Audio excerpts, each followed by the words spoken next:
भक्त की गर्दन यदि श्रद्धा से झुके तो ठीक, अगर जबरदस्ती से झुका दिया तो तुम झुकाने लायक नहीं रह जाओगे। भी ध्यान रखना कि जब आपने देखा नहीं उनको, उनसे बात नहीं हुई और आप उनके जनों से बात सुनकर उनकी तरफ चल पड़े, इस बात से हरि आपके ऋणी हो जाते हैं। भगवान इसी बात से ऋणी हो जाते हैं। बस ये बात आप हृदय में बैठा लीजिए। जैसे लोग प्रश्न करते हैं ना कि हमने भगवान को देखा नहीं, भगवान को हम कैसे, किसी की बात तो मान लो ना। आप मान लो, वो तो आपके अंदर भी बैठे हुए हैं, वो आपको इतना प्यार देने लगेंगे, जहां कोई सहायक नहीं होगा वहां हरि आपको दिखाई देंगे। देख लेना, बिगड़ी ऐसे क्षण में बन जाती है, ऐसा लगता है गला कटा तो वो तलवार गले तक आएगी, हार बनकर सुगंधित फूल बन जाएगी, पर गले तक आने आने तक तुम्हारी निष्ठा देखी जाएगी। नहीं नहीं, बस मेरे हरि का यही विधान, वो आते आते हार बन जाएगी। वो तलवार तुम्हारा गला नहीं काट पाएगी, क्योंकि गले में हरि नाम चल रहा है। मान लो हमारी महालक्ष्मी चरण चापती रहती, क्या चाहिए तुम्हें, क्या चाहिए? आप सच्ची मानिए, क्या मतलब कितनी मलिनता छा गई है। हम इसको मार देंगे तो 2 लाख रुपए मिल जाएंगे, ये कर देंगे तो, अरे भैया अगर तू हरि नाम जपेगा तो इसकी कीमत नहीं है, कीमत नहीं, अमूल्य वस्तु है। इसके ब्याज में तू कुबेर बन सकता है, मूल्य तो कभी खत्म होता ही नहीं है। ब्याज में तू ब्रह्मा बन सकता है, बनना तो चाहे।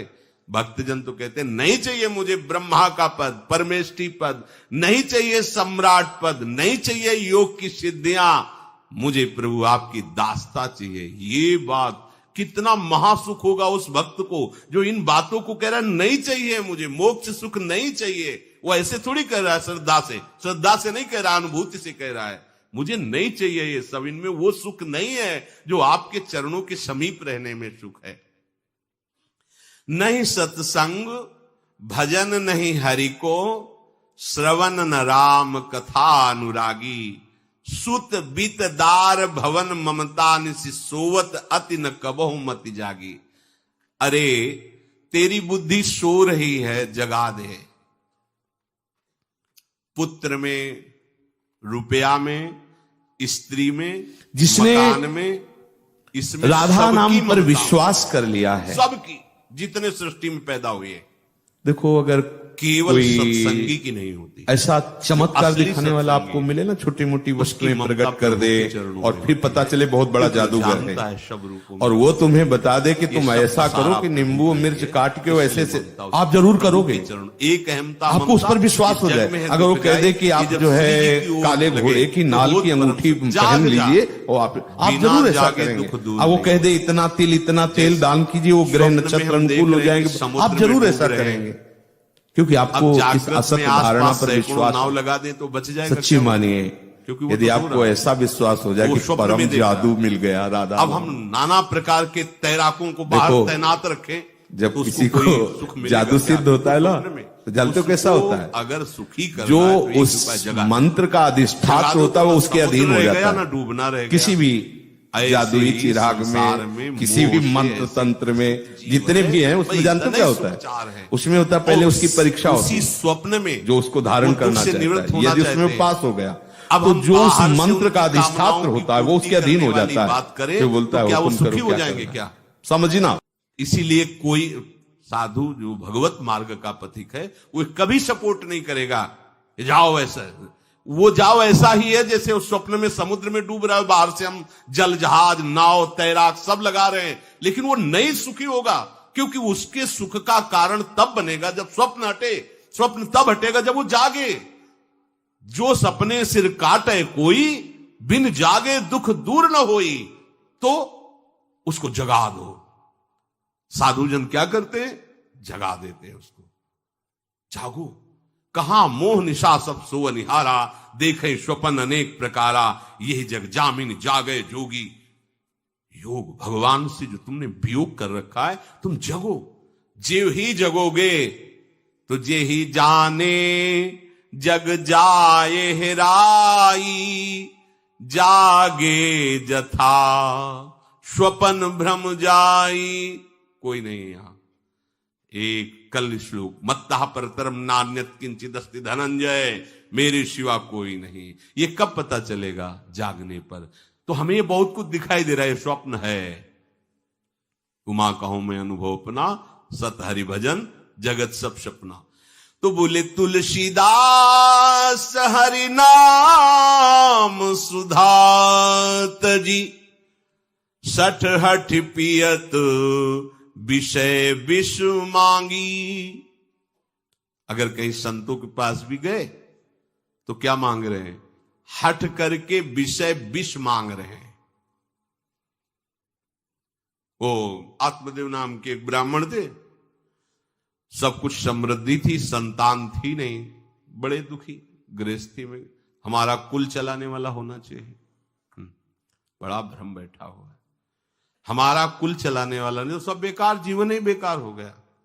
बिना गुरु के यदि शास्त्र पढ़ोगे ना तो भ्रमित हो जाओगे। स्पष्ट लिखा, पुत नाम के नरक की उसको प्राप्ति होती जिसके संतान नहीं होती। अब तो गृहस्थ में बेचारा पड़े परेशान। उन्होंने सोचा इससे अच्छा है आत्महत्या कर लें। बहुत संतों के पास जाकर के यज्ञ करके सब अपनी कामनाओं की पूर्ति चाहते, दान पुण्य दे करके। उसने भी जितना उपाय हुआ किया, नहीं हुई संतान। मरने के लिए जंगल में उधर से एक सन्यासी जी आ रहे थे। देखा साधु तो ब्राह्मण तो थे, उठे प्रणाम किया। देखा उनको उदास क्यों हो? उनका महाराज उदास ही नहीं, मैं तो आत्महत्या करने आया हूं यहां जंगल में। अरे ये तो महापाप है, आत्महत्या तो बड़ी दुर्गति का कारण है। बोले महाराज अगर आप बचाना चाहते हो तो आप कृपा करो। क्या क्या चाहते हो? बोले हमारे पास सब कुछ है, बेटा नहीं दोगे तो हमारा जीवन बेकार। तो उन्होंने अंतर्दृष्टि से देखा और कहा 7 जन्म तक तेरे पुत्र नहीं भाग्य में तेरे लिखा है। तो उसने कहा फिर तो अभी मरते हैं, आत्महत्या करते, हम 7 जन्म की बात, हम 7 दिन नहीं जिएंगे, हमें पुत्र चाहिए। संत का दयालु।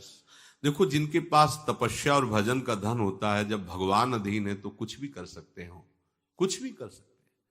प्रारब्ध मिटाना कोई बड़ी बात नहीं। प्रारब्ध जानते, कोई देवता थोड़ी है, तुम्हारा पीछे का किया हुआ कर्म है। और इधर जोर का भजन है, भजन के प्रभाव से कर्म को नष्ट करने में देर थोड़ी लगती है। ये तो अच्छे शुभ कर्म करो तो तुम्हारा प्रारब्ध बदल जाएगा। भजन का प्रयोग प्रारब्ध बदलने के लिए थोड़ी है। पर वो ऐसा हट किए तो उनका देखो, हट करने से लाभ नहीं मिलता है। उनका हमें उपदेश नहीं, हमें पुत्र चाहिए। अगर आप भगवत प्रेरित होकर यहां आए हो तो आप हमें। तो उन्होंने तपस्या के बल से फल की रचना की और कहा जाओ अपनी पत्नी को ये फल पवा दो और इससे निश्चित पुत्र होगा। बहुत प्रसन्न, अब कामना पूर्ण थी। तो देख लो प्रभाव, देखो कामना का। प्रसन्न हुए आए। धुंधुली नाम था उनकी पत्नी, नाम भी बहुत बढ़िया था, धुंधुली। वो कहा कि देखो ये फल खा लो, तुम्हारे संतान हो जाएगी। बहुत मीठी बात बोलती थी, मृदुभाषी, कपट हृदय। अलग अलग क्षेत्र होता है, हृदय कपट और मुख में मीठी बात।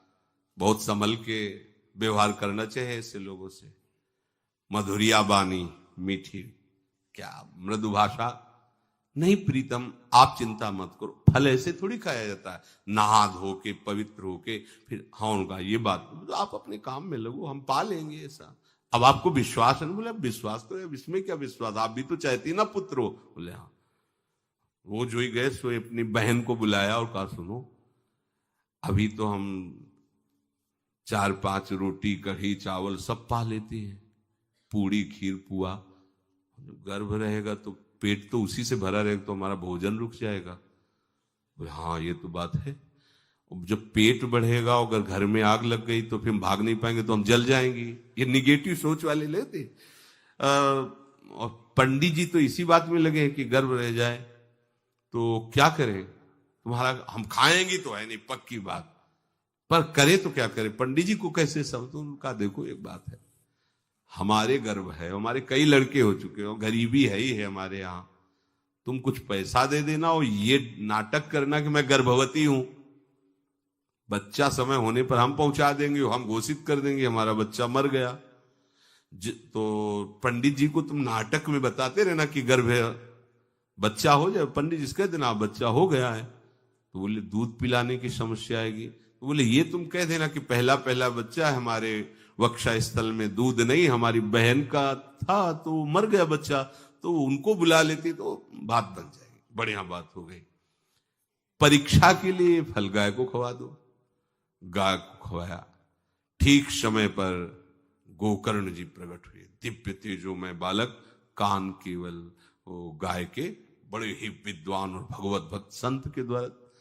कहा था 7 जन्म तुम्हारे भाग्य में, बच्चा नहीं तो नहीं है, देखा गाय के हो गोकर्ण जी प्रकट हुए। उधर उनके जो बच्चा पैदा हुआ उसे ही नाटक के द्वारा पहुंचा दिया गया, वैसे ही पूरा जैसा पहले पक्का हुआ। अब उसने कहा कि हमारे तो स्तनों में दूध नहीं, हम अपनी बहन को बुला लें, उनका बच्चा मर गया। हाँ हाँ, हमारा बच्चा स्वस्थ होना, आप बुला लो, उसको हम धन भी देंगे, वो हमारे बच्चे की सेवा कर। अपने नाम से जोड़ करके उसका नाम रखा धुंधकारी, धुंधुली और धुंधकारी, अज्ञान का साक्षात स्वरूप। और जैसे ही वो अवस्था बढ़ती गई तो उसके पापाचरण बढ़ना शुरू हुई, बच्चों के साथ खेल